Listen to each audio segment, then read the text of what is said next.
أعوذ بالله السميع العليم من الشيطان الرجيم بسم الله الرحمن الرحيم الحمد لله رب العالمين حمدا كثيرا طيبا مباركا فيه اللهم صل على سيدنا محمد النبي وأزواجه أمهات المؤمنين وذريته وأهل بيته كما صليت على آل سيدنا إبراهيم إنك حميد مجيد اللهم اجعل جمعنا هذا جمعا مباركا مرحوما واجعل تفرقنا من بعده من الشر معصوما اللهم تقبل منا الصلاة والصيام والقيام واحشرنا في زمرة خير الأنام أما بعد السلام عليكم ورحمة الله تعالى وبركاته. Chères sœurs, chers frères, soyez les bienvenus dans ce jardin parmi les jardins du paradis, dans cette station pendant les stations du mois du Ramadan. On a pu, par la grâce de Dieu subhanahu wa ta'ala, voir ou vivre quelques moments durant ce mois de Ramadan avec des figures extraordinaires de l'islam parmi les compagnons du prophète sallallahu alayhi wa sallam. On a pu voir Abu Bakr as-Siddiq radiyallahu anhu, Khadija bint Khuwaylid radiyallahu anha, l'épouse du prophète sallallahu alayhi wa sallam. On a vu également Uthman ibn Affan radiyallahu anhu. Et aujourd'hui, on clôture ces jardins du mois de Ramadan avec cette séance d'aujourd'hui, avec également une grande figure parmi la première génération des compagnons du prophète sallallahu alayhi wa sallam, puisqu'il s'agit de notre mère Aïcha radiyallahu anha, Aïcha bint Abi Bakr as-Siddiq radiyallahu anha. Et pour cette intervention, donc, on a l'honneur d'avoir avec nous notre sœur Rabia Farsad, qui est enseignante et qui est responsable du pôle jeunesse à l'Institut INSEN. Donc, sans plus tarder, donc on va lui donner la parole pour vivre des grands moments avec notre mère Aïcha radiyallahu anha. Et puis, comme à notre habitude, on aura, après l'intervention, on ouvrira un temps d'échange autour de ce sujet. Voilà. Barakallahu fikum. Et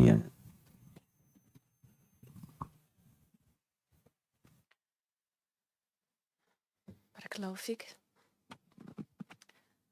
أعوذ بالله السميع العليم من الشيطان الرجيم بسم الله الرحمن الرحيم الحمد لله رب العالمين حمدا كثيرا طيبا مباركا فيه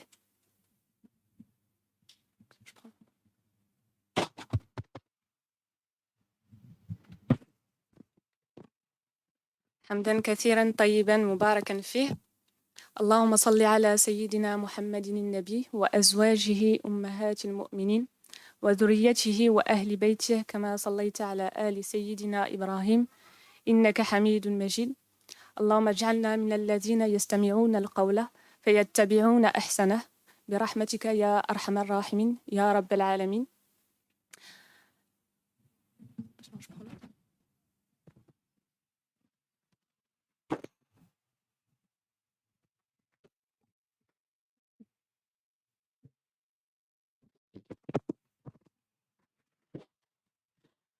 Assalamu alaikum wa rahmatullahi wa barakatuh. Donc le sujet que nous rassemble aujourd'hui, comme l'a cité Si Hussein, porte sur un exemple, un modèle de don de soi. Il s'agit d'une femme, une grande femme de l'islam. Il s'agit de Aïcha radiyallahu anha, épouse du prophète sallallahu alayhi wa sallam et mère des croyants. Les épouses du prophète sallallahu alayhi wa sallam sont les mères des croyants. Et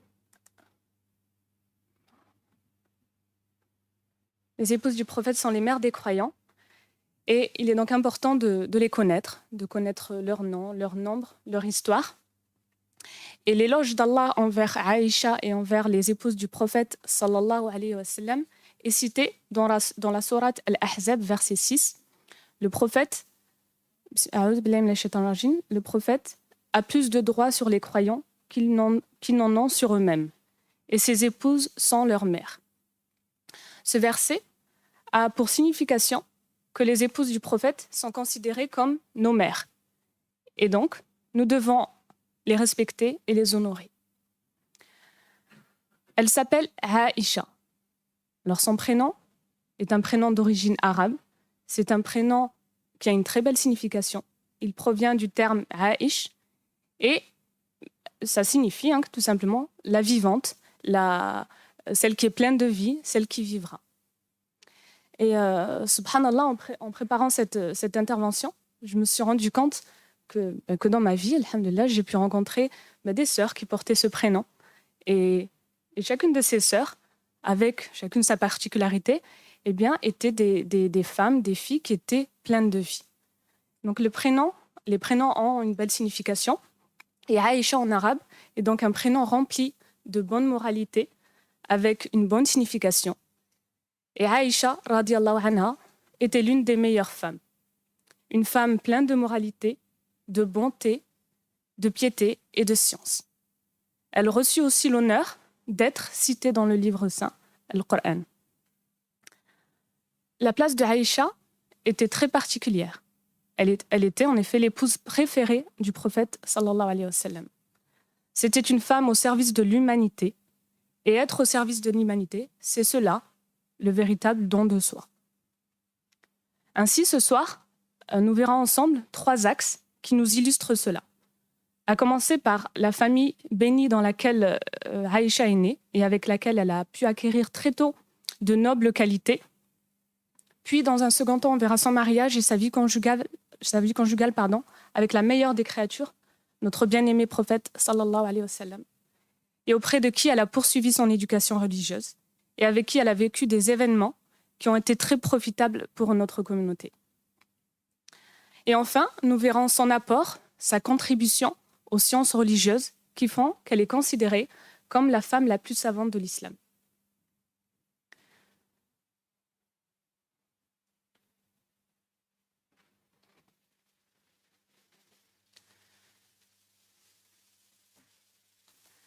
Alors, Aïcha, un être, une femme issue d'une famille bénie.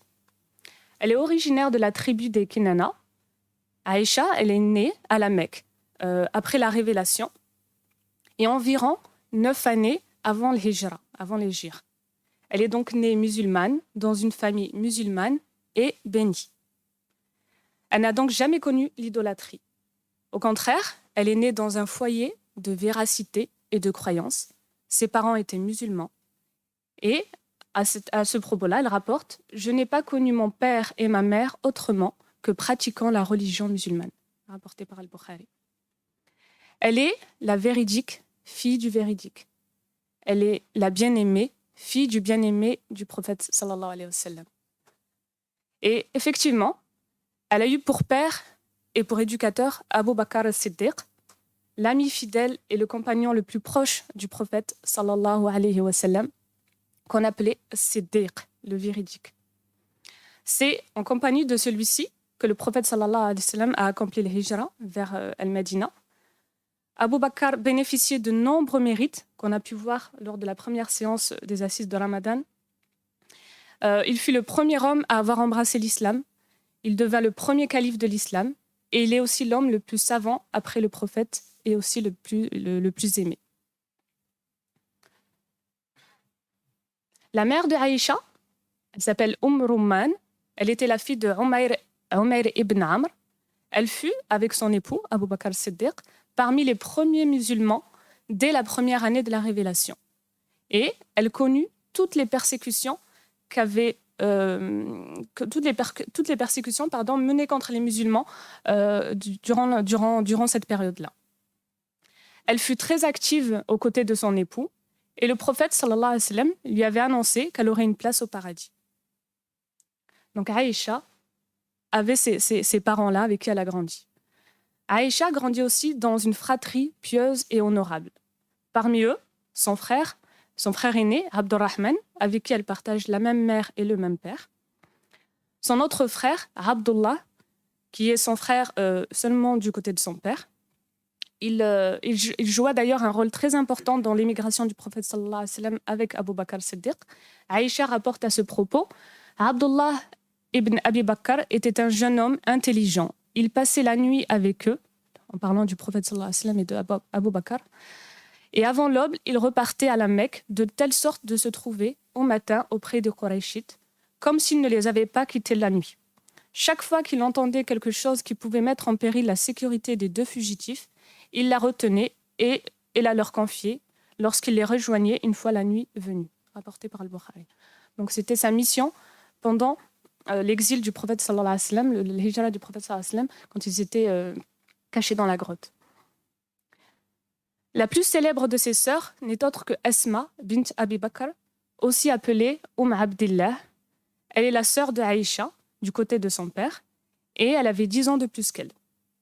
Elle fut surnommée la femme aux 2 ceintures lorsqu'elle découpa sa ceinture en 2 pour attacher l'outre du prophète sallam qui retenait ses vivres, ses provisions.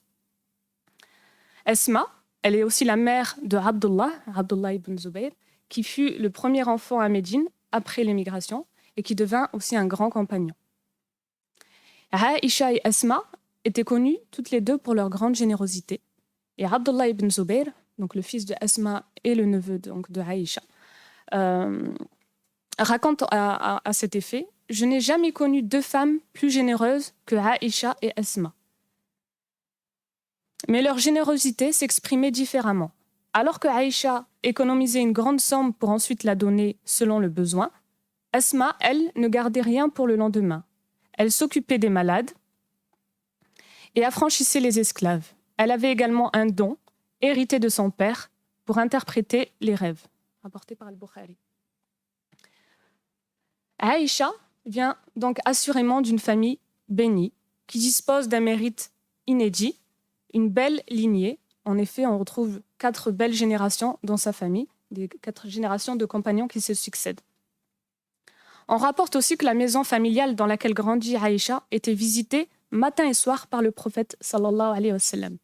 Et Aïcha était encore plus jeune, elle était donc très curieuse, très intelligente, et elle commença à apprendre dès cette période-là.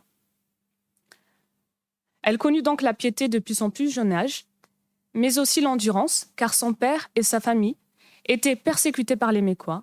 C'était une famille qui donna tout pour la cause de Dieu. Elle a eu aussi un privilège qu'aucune autre personne n'a eu, celui d'avoir un père et un époux tels que les siens. En effet, quel privilège que d'avoir Abu Bakr Siddiq comme père, le meilleur des compagnons, et quel privilège d'avoir comme époux le prophète sallallahu alayhi wa sallam, la meilleure des créatures. Les premières années de sa vie se sont donc déroulées dans un environnement propice à l'acquisition de belles valeurs, de moralité, de la générosité et du don. Et cela va se poursuivre auprès de la meilleure des créatures, le prophète sallallahu alayhi wa sallam.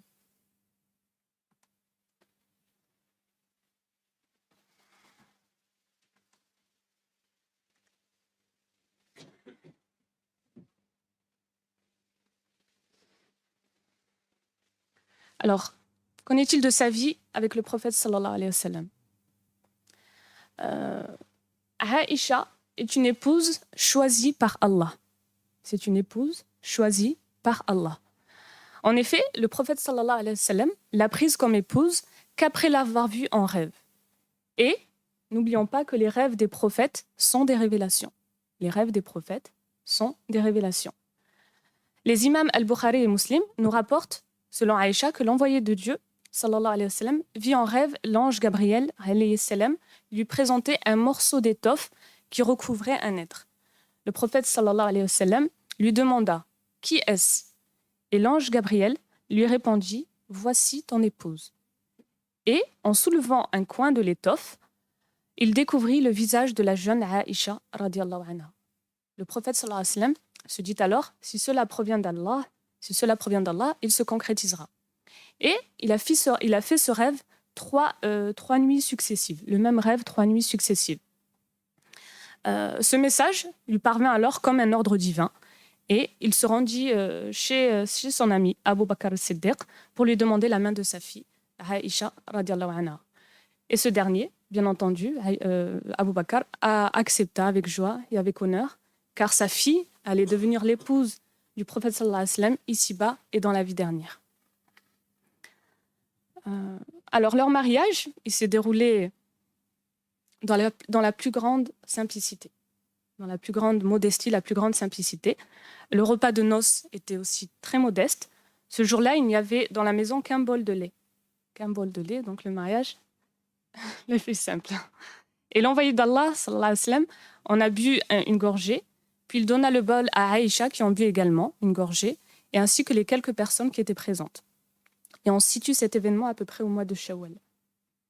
Aïcha fut installée ensuite dans un appartement dont l'unique porte donnait sur la mosquée du prophète sallallahu alayhi wa sallam, et cette porte n'était fermée que par un simple rideau. Le mobilier aussi était très modeste. Ça consistait en un matelas, un oreiller, quelques jarres, du mobilier très très modeste. Aïcha, c'était aussi la seule femme vierge du prophète sallallahu alayhi wa sallam. Toutes les autres épouses étaient déjà mariées et étaient devenues veuves. On nous rapporte aussi que Aïcha était une femme très très belle, très jolie, très gracieuse, mais aussi très intelligente et vive d'esprit. Et c'est justement cette intelligence et cette vivacité d'esprit qui ont fait d'elle l'épouse du prophète sallallahu alayhi wa sallam et son épouse préférée après la mort de Khadija radiyallahu anha. Elle était jeune, certes, et seul Allah est le plus savant. Mais sa jeunesse était précisément un atout majeur pour la communauté et pour la mission qu'elle allait devoir accomplir tout au long de sa vie. Et ça, nous le verrons un peu plus loin. Le prophète sallallahu alayhi wa sallam l'aimait profondément. Il aimait profondément Aïcha. Il n'a jamais caché ses sentiments pour elle. Il l'aimait et il l'a fait savoir. On nous rapporte que le compagnon Amr ibn al-As posa la question au prophète sallallahu alayhi wa sallam. Qui aimes-tu le plus? Il demanda au prophète, qui aimes-tu le plus? Et le prophète sallallahu alayhi wa sallam lui a répondu, Aïcha. Tout simplement, Aïcha. Il l'aime, il l'a dit et il ne l'a pas caché. Il n'a pas caché son amour. Il a cité son prénom sans cacher ses sentiments. Le compagnon lui demande alors, et parmi les hommes, qui aimes-tu parmi les hommes? Et là, le prophète sallallahu alayhi wa sallam, il répond, le père de Aïcha. Il ne dit pas Abu Bakr Siddiq, il dit le père de Aïcha. Il fait le lien, la connexion justement entre Aïcha et son père. Une fois de plus, par amour pour cette femme. Et après lui, le demande le compagnon, le prophète sallallahu alayhi wa sallam répond Omar ibn al-Khattab. Puis, dans la suite du hadith, il énumère d'autres personnes, rapportées par Al-Bukhari et Muslim. Et sachant cela, les compagnons, les gens à Médine, sachant donc et comprenant l'amour que le prophète sallallahu alayhi wa sallam portait pour Aïcha, ils attendaient donc le jour de Aïcha, parce que chacune de ses épouses avait un jour pour lequel le prophète sallallahu alayhi wa sallam venait. Et donc ils attendaient le jour de Aïcha pour offrir leurs cadeaux dans le but de plaire au prophète sallallahu alayhi wa sallam et de lui faire plaisir. Et les autres épouses du prophète sallallahu alayhi wa sallam voulurent elles aussi avoir l'honneur justement de recevoir pour le prophète sallallahu alayhi wa sallam les cadeaux le jour où il était chez elles. Elles envoyèrent alors comme porte-parole Salama, une des épouses du prophète sallallahu alayhi wa sallam, pour s'adresser au prophète.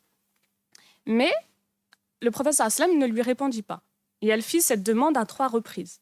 Et à la 3e reprise, le prophète sallallahu alayhi wa sallam lui répondit avec cette parole. Salama, ne me cause pas du tort à propos de Aïcha. Par Allah, je n'ai jamais reçu de révélation en étant dans les draps de l'une de vous, exception faite pour elle, exception faite pour Aïcha. Un autre hadith nous prouve son amour, donc l'amour du prophète sallallahu alayhi wa sallam pour Aïcha. Anas ibn Malik a rapporté que le prophète sallallahu alayhi wa sallam a dit « La supériorité de Aïcha sur les autres musulmanes est comme celle du tharid sur les autres mets, sur les autres plats. » Et le tharid, il s'agissait en fait du plat que préférait le prophète sallallahu alayhi wa sallam. Pour ceux qui savent ce que le tharid, c'est un plat composé de viande et de pain émietté. Donc, on ne va pas rentrer dans les détails parce qu'on a quelques minutes de l'iftar, mais c'est un plat très bon et un plat avec beaucoup de valeur composé de viande, surtout à cette époque-là. Et donc, en citant cette métaphore, le prophète sallallahu alayhi wa sallam montre ici la supériorité de Aïcha sur les autres femmes. Et réciproquement, Aïcha aussi était très très attachée au prophète sallallahu alayhi wa sallam. Elle l'aimait tellement, elle l'aimait tendrement et elle pouvait même en devenir très jalouse.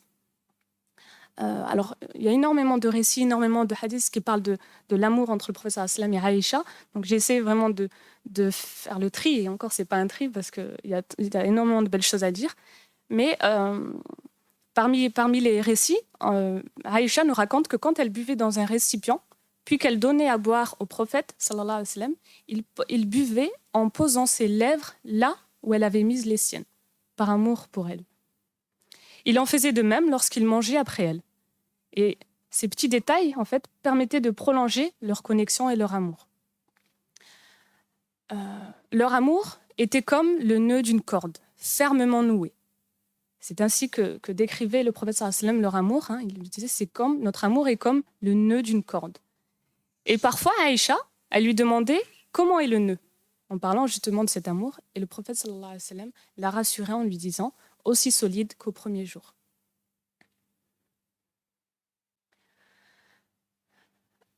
Ils s'aimaient sincèrement tous les deux et se connaissaient parfaitement. Ils se connaissaient et se comprenaient. C'était le couple idéal, plein de communication, plein de bienveillance et plein de compréhension. Un jour, le prophète sallallahu alayhi wa sallam dit à Aïcha, radiyallahu anha, « Certes, je sais lorsque tu es fâchée et lorsque tu es satisfaite. » Elle lui demanda, « Et comment sais-tu cela ? Et comment sais-tu cela, ô envoyé d'Allah ?» Il répondit, « Lorsque tu es satisfaite, tu dis « Non, par le Seigneur de Mohammed. » Mais lorsque tu n'es pas contente, lorsque tu es courroucée, en colère, tu dis « Non, par le Seigneur de Ibrahim. » Elle approuva et elle dit « Oui, certes, mais je ne délaisse rien d'autre que ton nom. » Rapporté par Al-Bukhari. Donc ici, elle aimait tellement le prophète sallallahu alayhi wa sallam que même dans les moments de colère, elle ne pouvait se détourner que de son prénom. Elle ne disait rien de plus, rien de grave. La seule chose qu'elle faisait, c'était se détourner du prénom du prophète sallallahu alayhi wa sallam. Et donc, de nombreux événements ont marqué la vie conjugale du prophète sallallahu alayhi wa sallam avec Aïcha. Et ces différents événements furent autant d'enseignements donnés aux musulmans. Et ces événements ont été appuyés soit par la révélation d'un verset, ou de plusieurs versets, soit par une parole ou un acte du prophète sallallahu alayhi wa sallam. Et ces épisodes, ces événements, élevèrent la place de Aïcha dans la communauté. Je vous propose aujourd'hui d'en citer deux événements parmi ces événements.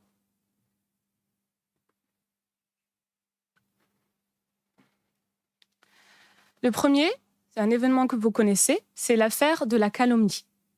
Un incident qui avait bouleversé et attristé Aïcha et aussi le prophète sallallahu alayhi wa sallam. Alors l'affaire, elle se situe à peu près en l'an 5 de l'Hégire. Aïcha, elle accompagnait son époux, le prophète sallallahu alayhi wa sallam, pour une expédition. Et lors d'une halte, elle quitta son palanquin, donc le palanquin qui était installé sur les chameaux, et s'éloigna du camp pour effectuer ses besoins. Et quand le prophète sallallahu alayhi wa sallam donna le signal du départ, personne ne s'aperçut qu'Aïcha n'était pas à l'intérieur du palanquin, compte tenu de sa légèreté. Donc ils ont repris la route, et lorsqu'elle revint au camp, lorsque Aïcha revint au camp, elle ne trouva plus personne. Elle ne s'est pas affolée. Elle était convaincue qu'on s'apercevrait rapidement de son absence et qu'on reviendrait la chercher. Elle demeura alors sur place et finit même par s'endormir. Il faut essayer d'imaginer le contexte. On est dans le désert, loin de tout, et donc elle attend. Et au petit matin, c'est un membre de la caravane, un compagnon, le compagnon Safwan ibn al-Mu'attal, qui l'a trouvé ainsi endormi. Il avait marché, lui, toute la nuit, parce qu'il était chargé, par le prophète sallallahu alayhi wa sallam, d'assurer l'arrière-garde de la caravane afin de récupérer les éventuels retardataires ou les objets perdus. Donc, il l'aperçut, il l'appela, puis, la reconnaissant, la fit monter sur son chameau et la ramena en tenant l'animal par la bride, à marche forcée, pour rejoindre la caravane. Arrivée à Médine, Aïcha tomba malade pendant un mois. Et durant cette période, il s'est passé plusieurs choses. Des choses graves pour Aïcha. une rumeur, enfin une calomnie, une rumeur calomnieuse commença contre Aïcha et Safwan. Une rumeur l'accusant d'adultère avec ce compagnon. Une rumeur qui a été lancée par des personnes hypocrites et jalouses. Et durant sa maladie, elle n'imaginait pas qu'elle et Safwan étaient l'objet d'une telle affaire. Et ce n'est qu'après son rétablissement, donc 1 mois après, qu'elle apprit les rumeurs calomnieuses dont elle était l'objet. Elle fut abasourdie, attristée, pleura énormément et en tomba même à nouveau malade. Et de son côté, le prophète sallallahu alayhi wa sallam n'avait pas le moindre doute quant à l'innocence de son épouse et aussi de Safwan. Mais il ne pouvait l'innocenter, qu'à partir de sa propre conviction, même s'il était persuadé qu'elle était innocente. Et il attendait de recevoir la preuve de cette innocence, mais cette preuve tardait à venir. Donc ici, je vous laisse imaginer la situation pour les deux. C'était lent, c'était dur, et le prophète sallam devait attendre. Et Aïcha aussi est restée convaincue, a eu confiance en Dieu et est restée patientée. Ce fut une longue épreuve, une épreuve difficile pour les deux. Et justement, c'est par les épreuves auxquelles il soumet les croyants qu'Allah élève leur foi. C'est par les épreuves qu'Allah élève nos foi. Et il y a là, pour tout musulman, de quoi méditer sur le fait que la confiance en Dieu est essentielle dans les moments difficiles de la vie, tout simplement. Le prophète sallallahu alayhi wa sallam finit par recevoir la révélation qui innocenta enfin Aïcha radiallahu anha. La révélation d'une dizaine de versets à peu près dans Surat An-Nur. Donc ici, cet événement a élevé Aïcha parce qu'elle est citée, on cite son histoire dans le Coran. Et Dieu l'innocente. Ce n'est pas un humain qui l'innocente, c'est Dieu qui l'innocente. Et après la révélation, le prophète sallallahu alayhi wa sallam annonça à Aïcha: « Oh Aïcha, Allah te déclare innocente. » Et ses parents qui étaient présents à ce moment-là, parce qu'on se situait chez Aïcha, il y avait ses parents aussi, lui conseillèrent d'aller vers le prophète sallallahu alayhi wa sallam et lui dire: « Va vers lui et sois reconnaissante. » Mais elle leur répondit: « Je n'irai pas à lui, et c'est vers Allah seul que je vais louer. C'est Allah seul que je vais louer. » Et ici, on voit bien que malgré son jeune âge, Aïcha était une femme qui avait du caractère et qui avait une forte personnalité.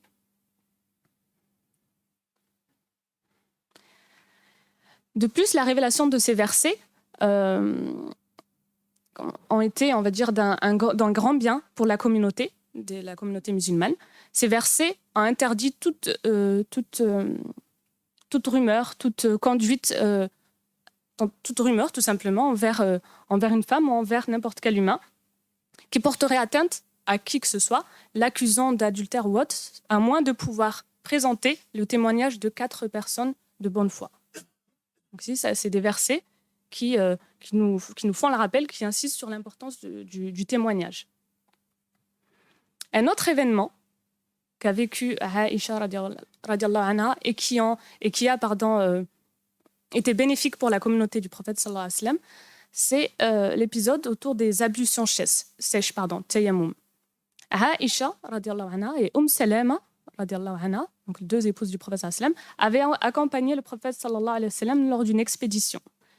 La troupe avait fait halte et au moment de la prière du soir, il s'apprêtait donc à repartir lorsque Aïcha s'aperçut qu'elle avait perdu son collier. Elle avait perdu donc ce collier et le prophète sallallahu alayhi wa sallam fit établir le camp pour qu'on puisse rechercher ce collier-là. Mais la nuit tomba. Et donc, ils se sont retrouvés dans une situation, dans un endroit où il n'y avait pas d'eau. Et les compagnons se plaignirent à Abu Bakr Siddiq de la futilité d'un motif, de s'arrêter pour rechercher un collier. Ça les avait énervés. Ils se sont donc plaints auprès d'Abu Bakr parce que voilà, ils ne comprenaient pas pourquoi s'arrêter pour ce collier et donc se retrouver dans un endroit sans eau pour pouvoir faire les ablutions. Et subhanallah, vers la fin de la nuit, le prophète sallallahu alayhi wa sallam, il a reçu une révélation qui institua tayammum, donc les ablutions sèches. Donc Surat An-Nisa, verset 43. Si vous êtes malade ou en voyage, ou si l'un de vous revient d'un endroit où il a fait ses besoins, ou si vous avez approché vos femmes, et que vous ne trouviez pas d'eau, faites ablution sèche en touchant une terre pure. Essuyez votre visage et vos mains. Dieu est certes pardonneur et miséricordieux. Et donc, du coup, toute la troupe, à ce moment-là, se réjouit alors et ils dirent « Ô famille d'Abou Bakr, ce n'est pas votre premier don à l'islam. »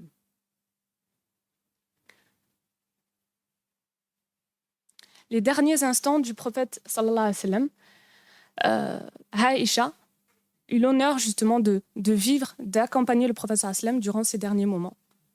On nous rapporte que peu avant sa mort, le prophète sallallahu alayhi wa sallam vit le frère de Aïcha entrer dans la pièce, parce que le prophète sallallahu alayhi wa sallam se trouvait dans les appartements, dans la chambre de Aïcha radiallahu anha, il était auprès d'elle, et son frère entra à ce moment-là avec un bâton de siwak dans la bouche. Pardon, avec un bâton de siwak. Je ne sais pas s'il l'avait dans la bouche, mais il avait un bâton de siwak. Et Aïcha vit dans les yeux du prophète sallallahu alayhi wa sallam qu'il en avait envie. Alors elle prit ce bâton, elle demanda à son frère de lui remettre, elle le mâcha d'abord un peu pour le ramollir et frotta ensuite les dents du prophète sallallahu alayhi wa sallam. Puis elle lui prit la tête et le plaça dans le creux de son épaule, dans sa poitrine, afin qu'il soit aussi confortable que possible. Et c'est ainsi que le prophète sallallahu alayhi wa sallam rendit le dernier souffle. Donc il est mort dans les bras de Aïcha radiallahu anha. Aïcha rapportera plus tard, le prophète sallallahu alayhi wa sallam mourut le jour même où c'était mon tour de le recevoir dans mon appartement. Allah recueillit son âme tandis que sa tête reposait entre ma gorge et ma poitrine, et ma salive fut mélangée à la sienne. Rapporté par le Bukhari. Parler de la salive qui a été mélangée au moment où elle a mâché le bâton de siwak avant de lui remettre. Le prophète sallallahu alayhi wa sallam, comme nous le savons, il fut enterré sur place, parce que les prophètes sont enterrés là où ils meurent, et il fut donc enterré dans la chambre de Aïcha radiallahu anha. Elle continua d'y habiter, et puis Saouda, une autre épouse du prophète sallallahu alayhi wa sallam, qui mourut en l'an 24 de l'Hégire, lui légua son appartement, qui était donc mitoyen à celui de Aïcha, et ce qui permet à Aïcha d'agrandir son habitation, qui était devenue très petite, du fait de la place occupée par le tombeau du prophète sallallahu alayhi wa sallam. Et lorsque, chacun son tour, Abu Bakr puis plus tard Omar quittèrent ce monde, ils furent tous deux enterrés auprès du prophète sallallahu alayhi wa sallam, donc dans l'appartement de Aïcha radiallahu anha. Et on sait que lorsque Omar ibn Khattab fut à l'agonie, donc quelques temps avant de mourir, il envoya son fils Abdullah chez Aïcha, qui la trouva assise, et il lui demanda « Omar t'adresse le salut et te demande l'autorisation d'être enterré avec ses deux compagnons. » Et elle répondit, « Je l'aurais désiré pour moi-même, mais je lui donne la préférence sur moi-même. » C'était une place qu'elle s'était réservée, et vu que c'était une femme très généreuse, elle lui légua cette place-là. C'était là un véritable exemple, un modèle de don de soi.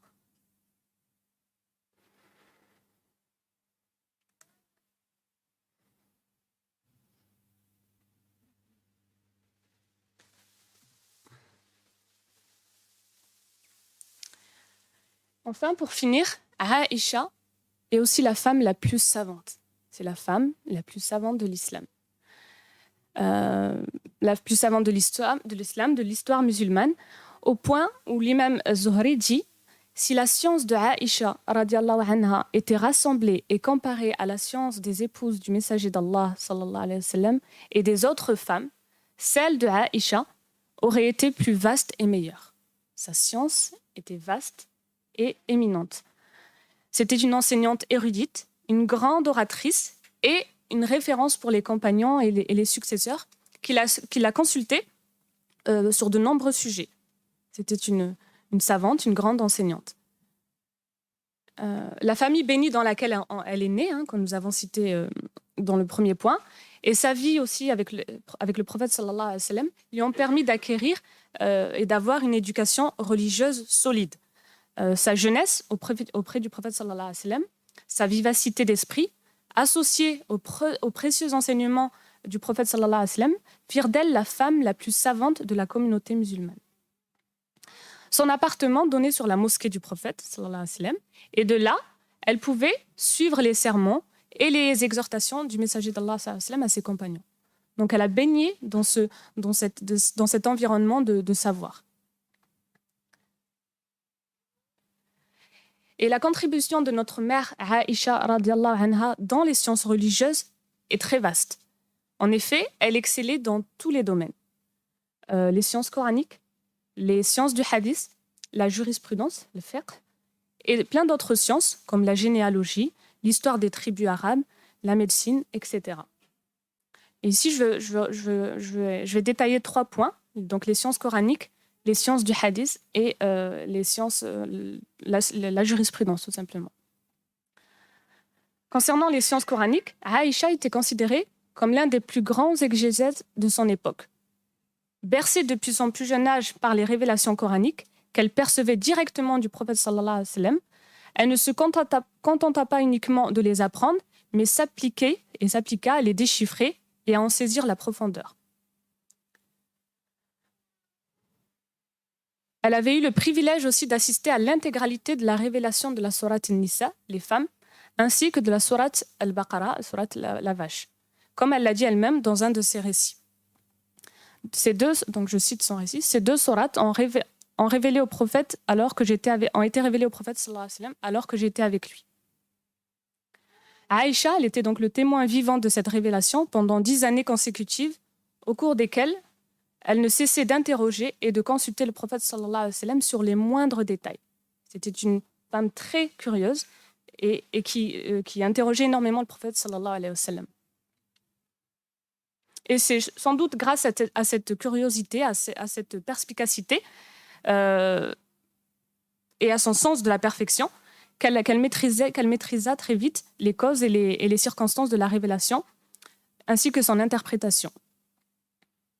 Et d'ailleurs, cela lui a permis par la suite d'élaborer sa propre méthodologie dans l'interprétation du Saint-Coran. Concernant les sciences du hadith, Aïcha a été l'une des plus grandes savantes du hadith qu'a connu le monde musulman. Sa prééminence dans ce domaine a été reconnue par l'unanimité de tous les savants musulmans, quelle que soit l'époque ou le contexte. Sa vie intime avec le prophète sallallahu alayhi wa sallam lui a permis d'exceller dans la transmission de hadiths concernant les relations conjugales. Les nombreuses femmes de l'époque venaient d'ailleurs régulièrement la consulter pour leurs problèmes intimes et personnels. Cependant, ses connaissances ont rapidement englobé tous les domaines, que ce soit les domaines sociaux, économiques et politiques. Aïcha fut parmi les plus grands transmetteurs de hadiths du prophète sallallahu alayhi wa sallam et on recense à peu près 2210 hadiths transmis par cette noble femme, dont 174 qui ont été repris par le Bukhari et Muslim. Et on la compte aussi parmi les 4 premiers narrateurs du hadith qui sont... Alors, quels sont ces 4 narrateurs?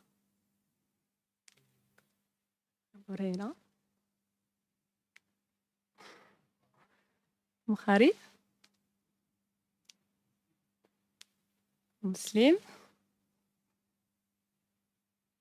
Qui sont les 4 grands narrateurs? Il y en a un bon là. On a bien commencé. Comment?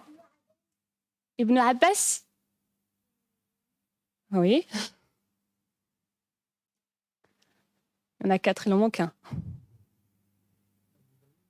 Non. Alors, il faut en citer que 3, vu que la 4e, c'est Aïcha. Donc, il n'en a plus qu'un. Non. Alors, Abu Huraira, Ibn Omar et Ibn Abbas. Inch'Allah. Et elle devint donc la référence par excellence dans ce domaine. Et sa demeure à Médina se transforma avec le temps en un véritable centre d'études, une université tout simplement, la plus importante à cette époque-là.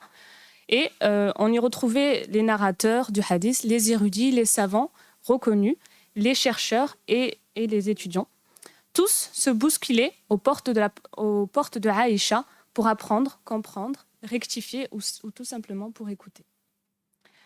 Et les futurs spécialistes du hadith devaient absolument exposer au préalable leurs connaissances devant Aïcha pour correction et examen minutieux de sa part des différentes versions et récits prophétiques.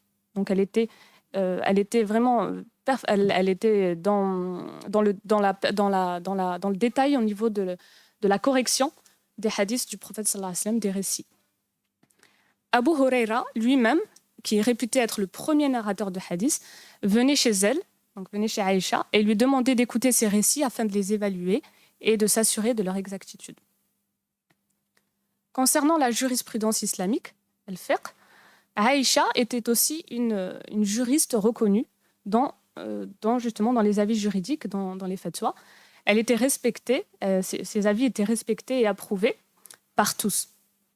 Ibn Hazm considérait qu'elle devançait tous les savants de l'époque au niveau de ses avis juridiques. Elle préconisait l'ijtihad, l'ijtihad c'est ce qu'on appelle l'effort de réflexion, chaque fois que les sources restaient muettes et ses avis coïncidaient dans la majorité des cas avec ceux des fidèles compagnons. Elle faisait preuve aussi d'une vaste connaissance, notamment dans ce que l'on a appelé fiqh an-nisa, donc la jurisprudence féminine, dont elle maîtrisait les moindres détails, notamment dans les affaires maritales, le divorce, le tutorat, les problèmes féminins intimes, etc. etc.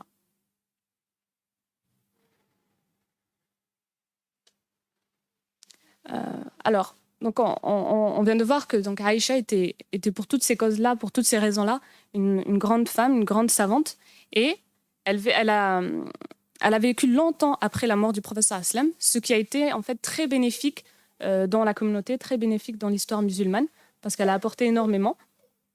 Et lorsqu'elle mourut, elle fut enterrée aussitôt, comme elle l'avait demandé, donc juste après la prière de l'Aïcha, dans le cimetière des femmes et auprès des autres mères des croyants. Abu Huraira dirigea la prière sur elle. Elle fut enterrée, donc elle fut mise en terre par ses neveux. Et son décès eut lieu le 7e jour de Ramadan de l'an 57 de l'Hégire. Donc, comme on a pu le voir, Aïcha a eu une existence exceptionnelle, riche d'événements. Elle est entièrement vouée au service de Dieu, au service du prophète sallallahu alayhi wa sallam et au service des musulmans. Malgré sa position de mère des croyants, elle a mené une vie ascétique, modeste, dans l'adoration jusqu'à son dernier souffle. Que Dieu soit satisfait de Aïcha, mère des croyants. أشهد أن لا إله إلا الله وحده لا شريك له له الملك وله الحمد يحيي ويميت وهو على كل شيء قدير سبحانك اللهم وبحمدك أشهد أن لا إله إلا أنت نستغفرك ونتوب إليك بارك الله فيكم. بارك الله فيك أختي ربيعة. On remercie notre sœur Rabia pour cette intervention qui nous a fait encore une fois voyager pour vivre avec cette femme exceptionnelle qui est un exemple pour les femmes mais également pour les hommes de tout temps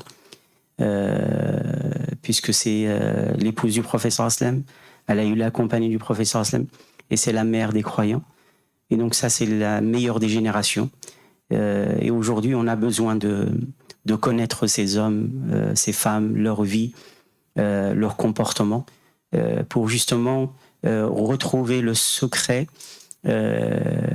qu'ont découvert les premiers, ou le secret qu'ont utilisé les premiers pour changer. Puisque les derniers de cette communauté ne pourront changer qu'avec le moyen par lequel les premiers ont pu changer. Et Allah subhanahu wa ta'ala il dit « Inna Allah la yughayyiru ma bi qawmin hatta yughayyiru ma bi anfusihim » Dieu ne change pas la condition d'un peuple jusqu'à ce que ce peuple se change intérieurement en profondeur. Et ce changement en profondeur, c'est ce secret qu'a apporté le prophète sallallahu alayhi wa sallam et qu'il a transmis dans les cœurs. Et ces mêmes cœurs des compagnons ont également ont donné cette transmission, ont transmis à d'autres cœurs parmi la génération des tabi'in. Et cette transmission de cœur à cœur, elle se poursuit jusqu'à nos jours. Et elle continuera jusqu'à la fin des temps. Donc celui qui veut changer, il est obligé de passer par la connaissance spirituelle de ces hommes et de ces femmes. Donc c'est pour ça que, alhamdoulilah, on a utilisé ces stations du mois de Ramadan pour lever le voile ou une partie du voile sur la biographie de ces hommes. Et on continuera, Inch'Allah, durant le reste de l'année dans d'autres stations en parlant d'autres compagnons du prophète, alayhi salatu wassalam. Mais sans plus tarder, donc, je vous donne la parole pour échanger, débattre. Et si vous avez des questions à poser sur le sujet, à vous la parole.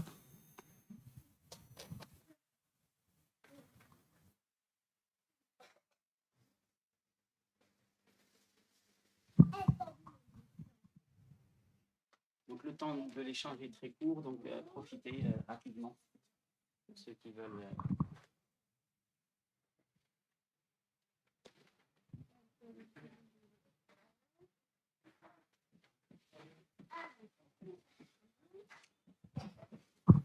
Salam alaikum.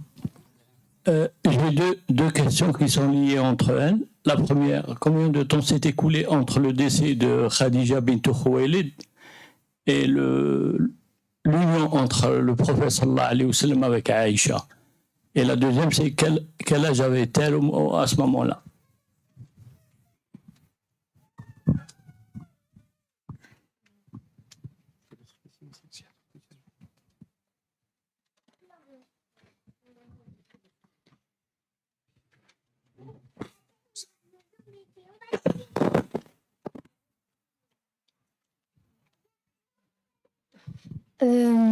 Salam alaikum. Je voulais savoir, ça veut dire quoi savant?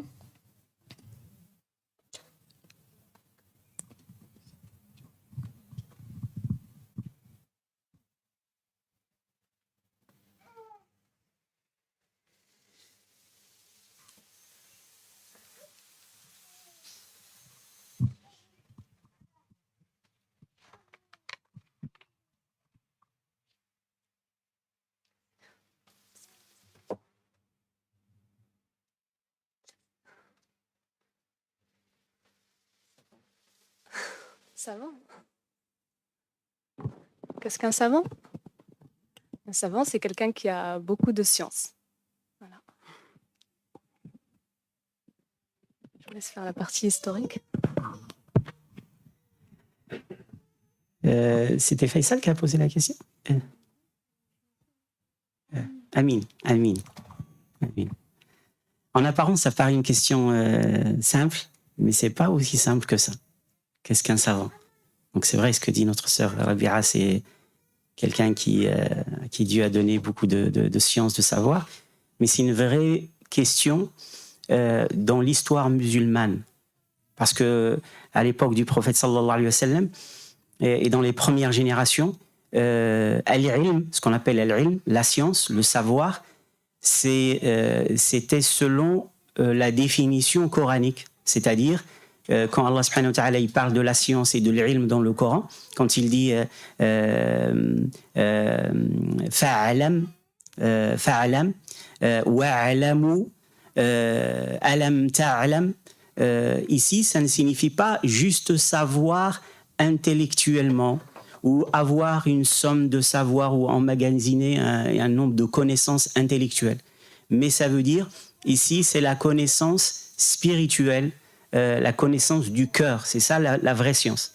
Après, au début, quelqu'un qui a la connaissance spirituelle de Dieu et qui a le savoir religieux ne faisait qu'un au début de l'histoire musulmane. Après, il y a eu une séparation où il y a des gens qui avaient la connaissance spirituelle de Dieu et d'autres qui avaient une connaissance des textes et une connaissance, si l'on peut dire, scolaire ou académique. L'idéal, c'est que la science juridique et celle de la loi, elle nous conduit ou elle doit nous conduire à la connaissance de Dieu subhanahu wa ta'ala. Et il peut y avoir des gens qui peut-être n'ont pas un savoir académique ou une connaissance scolaire de la religion, mais ils ont une connaissance spirituelle de Dieu et ce sont des savants spirituels de Dieu. Donc pour ne pas tomber dans l'erreur ou la dérive de considérer que un savant, c'est uniquement une personne qui connaît la loi ou qui connaît les textes. Avant tout, une personne savante, homme ou femme, c'est une personne qui a la connaissance spirituelle d'Allah subhanahu wa ta'ala. Et Allah, il dit « Innama yakhsha Allah min ibadihi al-ulama » « Innama yakhsha Allah min ibadihi al-ulama » Ceux qui craignent le plus Dieu, ce sont ses serviteurs savants. Et ici, ce sont ceux qui ont la science spirituelle et connaissance d'Allah. Parce que avoir une connaissance uniquement des textes et de la loi sans que cela entraîne une connaissance spirituelle de Dieu, c'est une science sans conscience. Comme disaient certains philosophes, science sans conscience n'est que ruine de l'âme. Ici, avoir une science uniquement au niveau du discours, et le professeur Sallam il dit « Al-ilmu ilman », la science est de deux sortes, la science al-ilmu ilman, ilmun bil lisan, une science du discours et du verbe, et c'est une science qui est pour nous ou contre nous le jour de la résurrection. Et une science du cœur, c'est la science qui est utile. Donc en fait, la question qu'a posée notre frère, c'est une question sur laquelle les savants ont écrit des ouvrages et c'est une question centrale aujourd'hui pour revenir au modèle premier de ce qu'est le savoir, de ce qu'est la science. Donc apprendre à redéfinir les différents concepts. Puis la question suivante. La question suivante sur la mort de notre mère Khadija radiyallahu anha. Donc Khadija, elle est morte l'année qu'on appelle Aam al-Huzn, même s'il y a des divergences entre les historiens au niveau de la date exacte, mais en tout cas ce qui est sûr c'est qu'elle est morte avant la hijra du prophète sallallahu alayhi wa sallam, durant donc la période mécoise, et ce qu'on a appelé les biographes de la biographie du prophète, les spécialistes de la biographie du prophète sallallahu alayhi wa sallam ont appelé Aam al-Huzn, l'année de la tristesse. Parce que le professeur Sallam a perdu son épouse Khadija radiyallahu anha, mais c'est également une année où il a perdu également son oncle Abu Talib. Et puis la question et Khadija et Aïcha radiyallahu anha, bien sûr, elle était beaucoup plus jeune que Khadija, et le professeur Sallam l'épousera ou épousera Khadija plus tard dans la deuxième période. Et la question de l'âge de notre mère Khadija, de notre mère Aïcha radiyallahu anha, il y a des divergences en ce qui concerne l'âge de son mariage ou la manière d'interpréter l'âge de son mariage. Donc c'est un sujet sur lequel il y a énormément de polémiques. Ce qu'il faut retenir, c'est que quels que soient les avis, parce que les textes, ils parlent d'une demande de mariage à l'âge de 6 ans, et puis un mariage à l'âge de 9 ans. Alors quand on entend ces chiffres, bien sûr que ça choque de dire comment ça. Est-ce que l'islam est pour le mariage des enfants qui sont mineurs, ou à quel âge on peut se marier? En fait, cette question-là, elle est souvent utilisée par les détracteurs de l'islam pour justement montrer du doigt et dire que regardez les musulmans, regardez...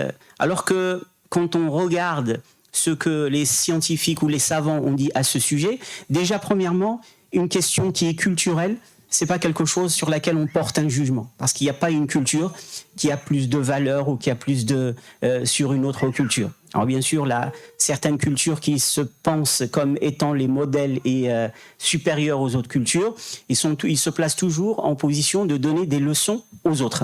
La question de la demande en mariage, à travers l'histoire des cultures, tous les peuples confondus, la demande c'est une chose et le mariage c'est autre chose. Et dans certaines cultures et certains peuples, le mariage il se fait, il peut se demander très trop. Même les rois de France demandaient des fois des personnes en mariage alors qu'ils étaient encore en bas âge. Ils disaient donc on veut se marier avec cette personne, etc. L'islam il tient compte de la situation, du contexte, de la culture.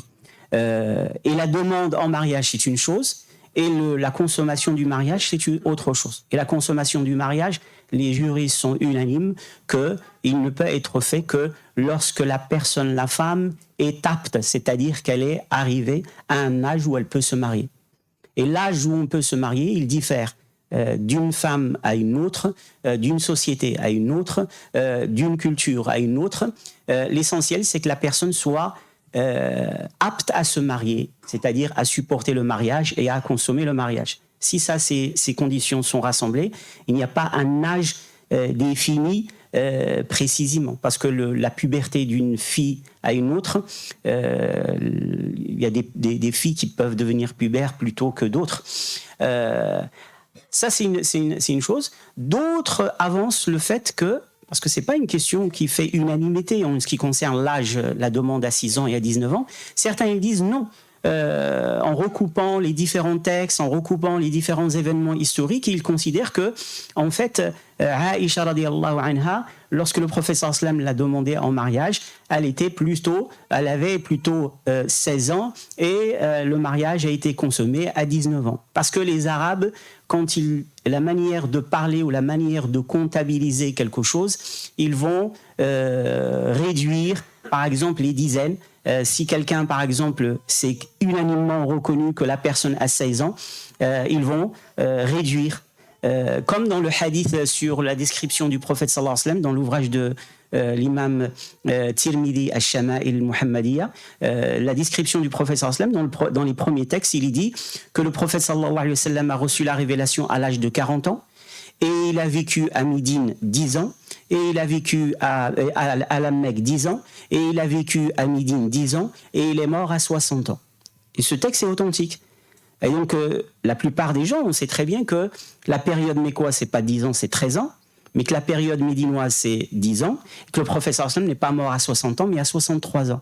Mais la manière de s'exprimer des Arabes sur un sujet ou un événement qui est connu et reconnu, eh bien, au lieu de dire 63 ans, ils vont dire 60 ans. Ou quand ils vont dire, au lieu de dire 13 ans, ils vont dire 10 ans. Donc ici, ça signifie qu'il y a une information qui est connue et il y a une manière de s'exprimer.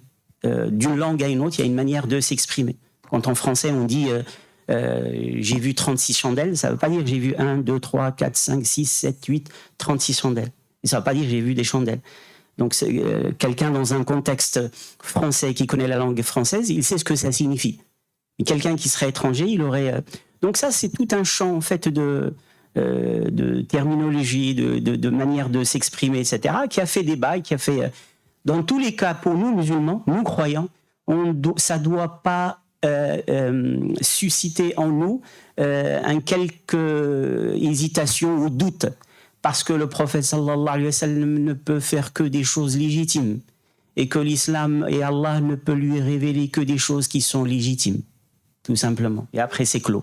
Et après, si on veut rentrer dans le débat et dans les discussions, eh bien, on peut aborder cela.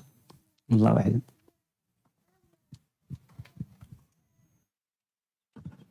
Peut-être, historiquement, si c'est ce que vous vouliez aussi savoir, c'est l'épisode du rêve où le prophète sallam voit donc Aïcha et donc il effectue la demande en mariage. Certains considèrent que ça a eu lieu 3 années avant le hijra. Mais l'entrée dans la maison du prophète sallam s'est fait quelques années plus tard à Médine.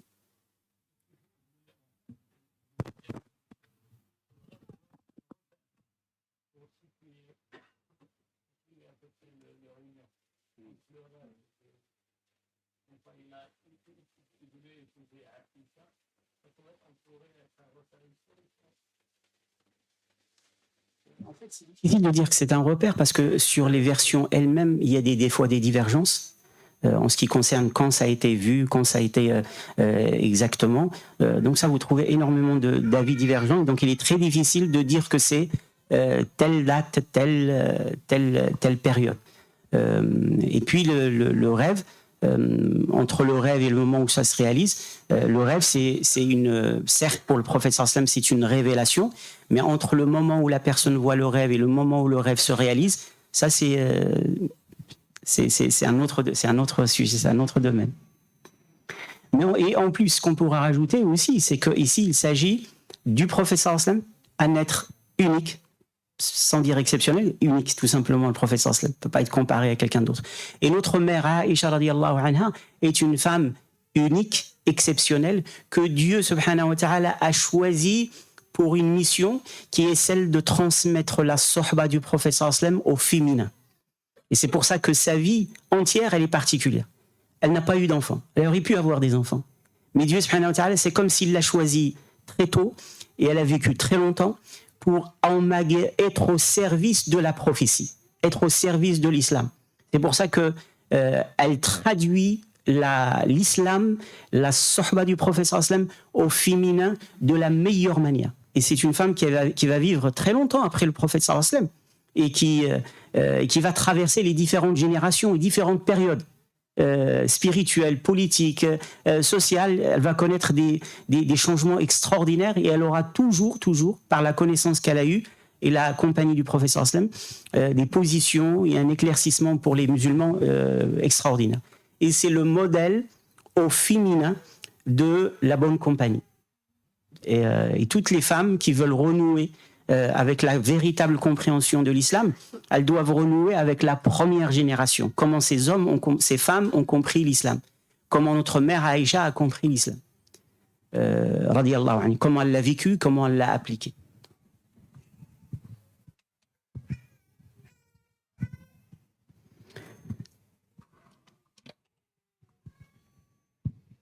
Oui.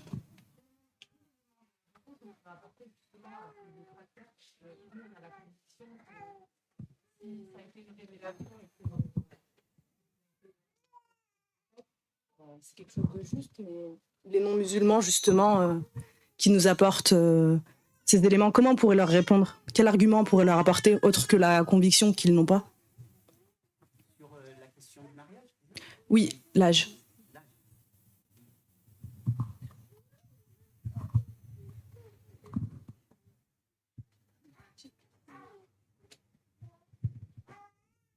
En fait, c'est pratiquement ce que j'ai dit tout à l'heure. C'est une question, si on essaye de suivre toutes les questions qui sont soulevées par les détracteurs de l'islam, en fait, on serait tout le temps en train de répondre à cela. Et l'islam, alhamdoulilah, comme disait un poète, il comparait l'islam à une montagne immense qui culmine dans les nuages. Et les détracteurs sont comme ce petit bouquetin qui arrive et qui donne des coups de corne à cette montagne. Et le poète, il dit au bouquetin, prends soin de tes cornes, fais attention à tes cornes, c'est-à-dire tu ne feras rien à la montagne. L'islam, il était avant les détracteurs et il est toujours après les détracteurs et il le sera. Et la preuve, c'est qu'il gagne de plus en plus de cœurs et de gens. Et ces questions, alhamdoulilah, elles sont traitées. La question de l'âge, je vous l'ai dit qu'ici, il y a, si on prend l'âge tel qu'il est cité, ça signifie ici, voilà, les gens quand c'est qu'ils deviennent pubères. Par exemple, si on prend que la question des jeunes filles, vous avez dans des sociétés où des filles qui ont 8 ans, elles sont pubères. Celles qui ont 9 ans, pubères, selon des époques, selon des... et aujourd'hui même aujourd'hui, alors c'est dû à un dysfonctionnement des hormones par rapport à ce qu'on peut consommer, par rapport, etc. Vous avez soit des retards, soit des avances au niveau ici de la puberté. Et la puberté, c'est comme Dieu a créé la femme, lorsqu'elle est à l'âge de la puberté, ça veut dire qu'elle est dans la possibilité. Mais l'islam, il tient compte des us et coutumes. Des us et coutumes. Alors ça ne choque pas quand c'est d'autres cultures, mais ça va choquer par exemple ce qui se passait en Arabie à telle époque. Aujourd'hui, vous avez des sociétés en Inde. Les mariages se font déjà quand les enfants sont bébés. C'est-à-dire la demande de mariage, on ne leur a même pas demandé leur avis. Pour ça, les gens ils vont dire « Ah, c'est beau, c'est quelque chose de... » Mais dès qu'il s'agit ici de l'islam, il y a toujours... voilà. Mais en tout cas, ça ne veut pas dire ici, comme le comprennent certaines personnes littéralistes, que l'islam est pour le mariage des mineurs. On doit tenir compte de l'état psychologique de la personne, de l'âge, de la situation, et tous les autres exemples de la vie des compagnons prouvent que c'est ça que les gens faisaient. Donc, après qu'il y ait une divergence ou une différence d'âge entre un homme et une femme, ça c'est culturel et c'est en fonction des gens. Personne ne dit que le président français a une grande différence d'âge avec son épouse. Au contraire, on trouve que si c'est les gens ils s'aiment et qui se sont choisis, c'est ça l'essentiel.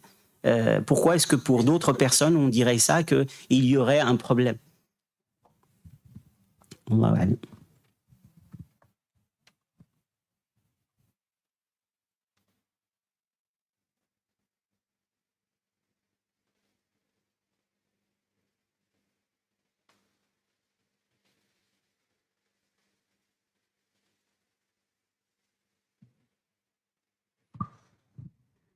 On arrive au terme de cette rencontre. Inch'Allah, à partir de la semaine prochaine, on reprendra les assises d'avant le mois de Ramadan, donc avec les horaires et avec le programme qu'on avait avant le mois du Ramadan. On demande à Allah subhanahu wa ta'ala d'accepter notre jeûne, nos prières, nos bonnes actions et de nous permettre de clôturer ce mois de Ramadan de la meilleure manière en nous inscrivant parmi ceux qui ont été dont leur jeûne a été accepté et qui ont été sauvés et affranchis de l'enfer. Inch'Allah, on se retrouve donc la semaine prochaine, bi'idhnillah, à 18h30 pour ces assises du vendredi. Barakallahu fikum.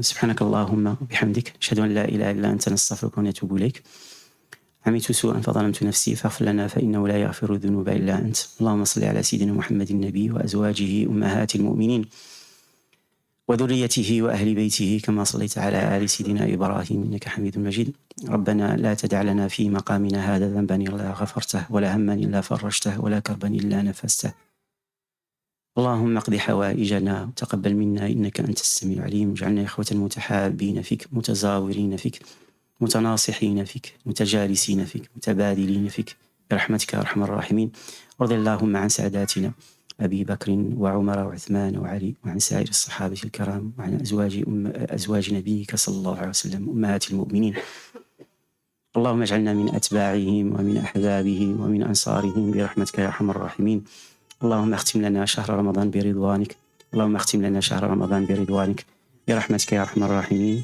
صلى الله وسلم على سيدنا محمد وعلى آله وصحبه وسلم تسليما وآخر دعوانا الحمد لله رب العالمين.